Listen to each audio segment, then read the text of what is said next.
Okay, punta tayo kay Press. Papa PMS, tsaka papacheck natin yung sinasabi kong vibration na tumutunog sa ilalim. Naririnig ko sa ilalim pero hindi ako sure kung saan Patay nga yung music para marinig natin. Parang nawala na. Nagdinis kasi tayo ng kadena. Sa kadena lang inatunog na yun. Hinala rin ako kagabi na baka kadena, pero dapat pala nilinisan ko na nung nakaraan. Tamad kasi ako nag-uulan Mabanat konti para hindi kayo maingayan. So yun nga, sabi ko nga, tunog na wala. Yung vibration naman testingin natin. Baka sa kadena lang din yun kasi nararamdaman ko siya sa foot pegs Nag-aalala ka kasi ako, wala pa nga talaga tayong budget pang PMS ngayon Sa isang araw pa sana.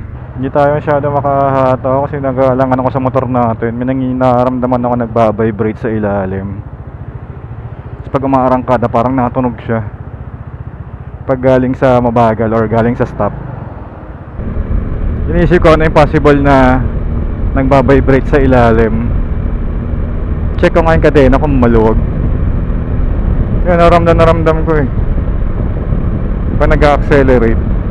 Kaso nga lang, yun nga nararamdaman ko yun mga nakaraang araw. Baka kagabi kung mapopost ko yung video na yun, sinabi ko dun na ang bagal ng takbo natin, parang 80-90 lang kasi nagbabibrate yung foot peg. So ngayon chain loop tayo, nilinisan tapos nag chain loop, parang hindi ko na siya nararamdaman. Linis lang pala. Pero nagsabi na kasi ako kay Press, so mas maigi na yung ma-check. Chinek ko naman kanina nung nililinisan ko yung mga tornilyo dito sa may bandang makina kasi doon ko nararamdaman sa ilalim Sakto may napanood pa tayong nasira yung sa tambuche yung parang box doon, nahulog. Kaya pala daw parang maingay yung ilalim. So kinabahan ako, nakita ko kasi yun Dapat tinanggal ko yung box kasi maingay yung box para matest talaga maigi. May vibration talaga yung box lalo yung mga laman tumutunog-tunog ng konti. Pero okay, sanay naman ako dyan, hindi ako naiilang dyan.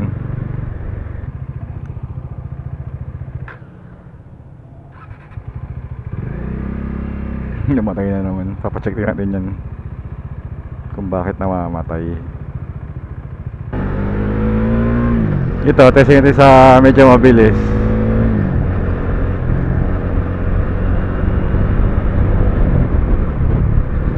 Meron pa rin pala yung gagawin.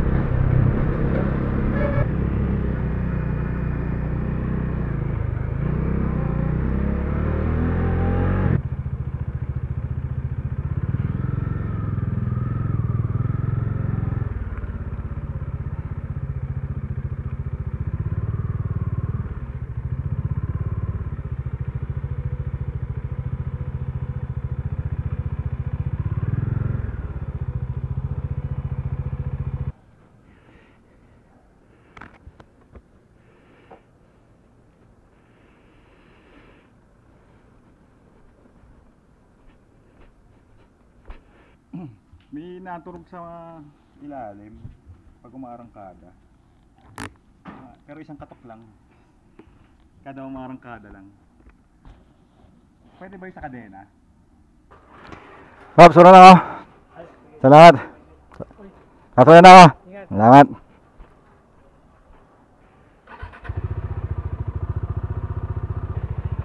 Ayos na. Yung vibration na resolve ba siya? Teka lang, adjust ko lang yung clutch lever. Madalas tayo namamatayan pero i-adjust ko daw yung clutch lever para medyo mataas yung clutch. So update ko kayo doon sa vibration na nararamdaman natin.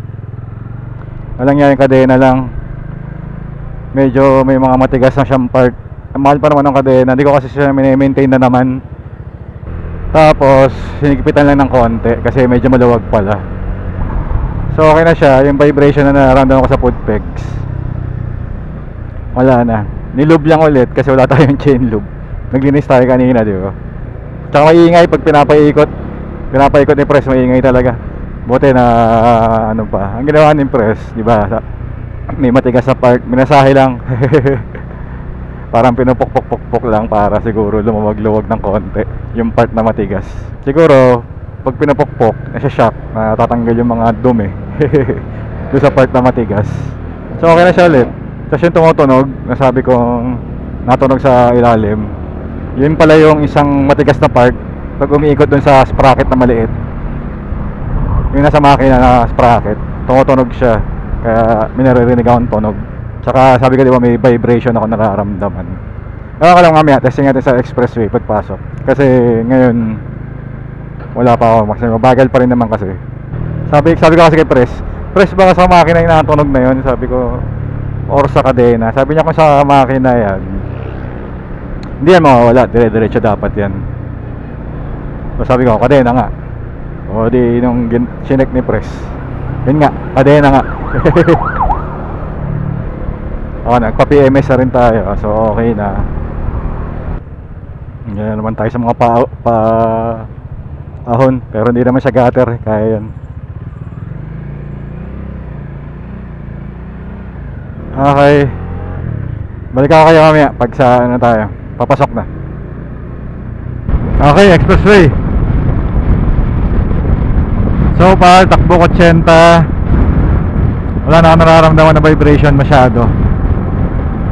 Tsaka yung naririnig kong tumutunog pag umaarangkada, parang nawala na siya. So yun lang talaga yung naging issue. Dito mo siya naman magpabilis ang lakas ng hangin.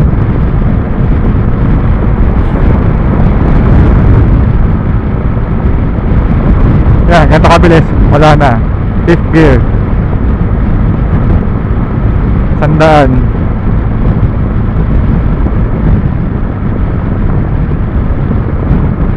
Okay, wala na, okay na siya.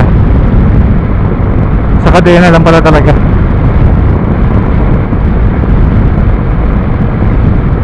Okay, so confirm yung maingay sa kadena lang, tsaka yung vibration na nakukuha natin. Late na tayo napasok. Napatambay pa kasi tayo Pres, kwentuhan.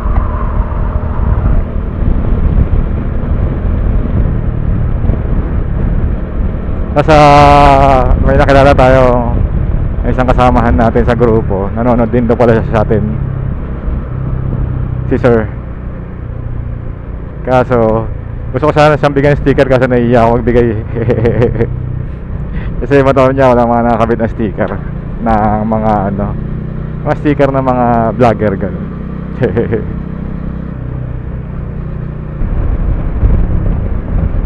Yung pinakabit ni Sir, paano siya, parang maganda nga yung pinakabit niya, kasi naka handlebar riser na siya. Palagay pa siya ng parang motowall na para palapitin naman, para angat siya ng konti, lalapit siya ng konti sa rider. Mukhang maganda eh.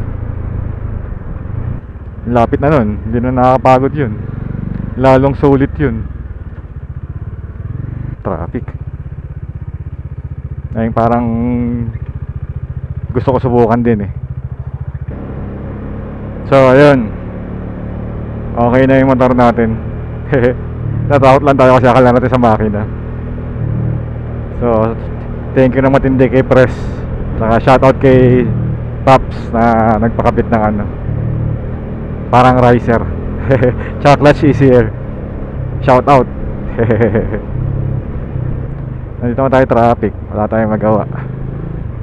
Try natin sumingit dito.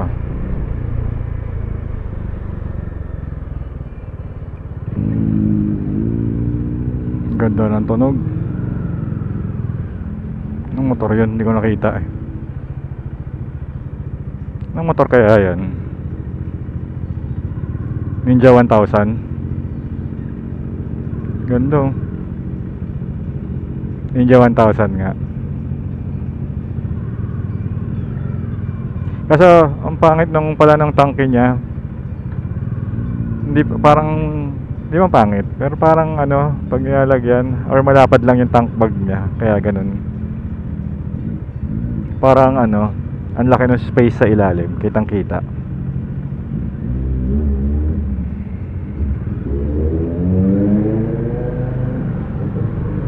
Galit na galit yung tunog eh.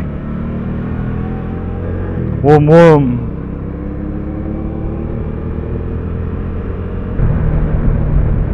meron pa rin palang konting vibration dito sa footpeg.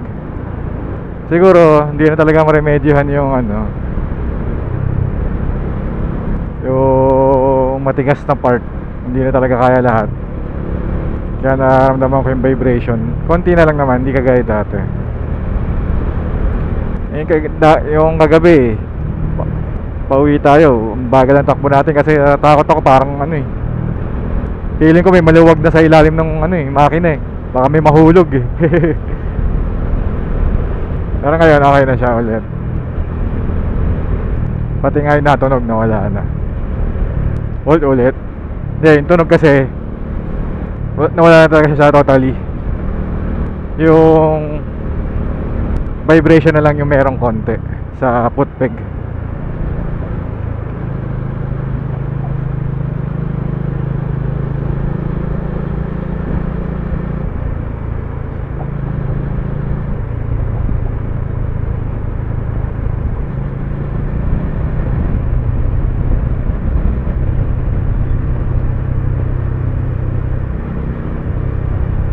Nako, ito na naman tayo sa mga traffic na area.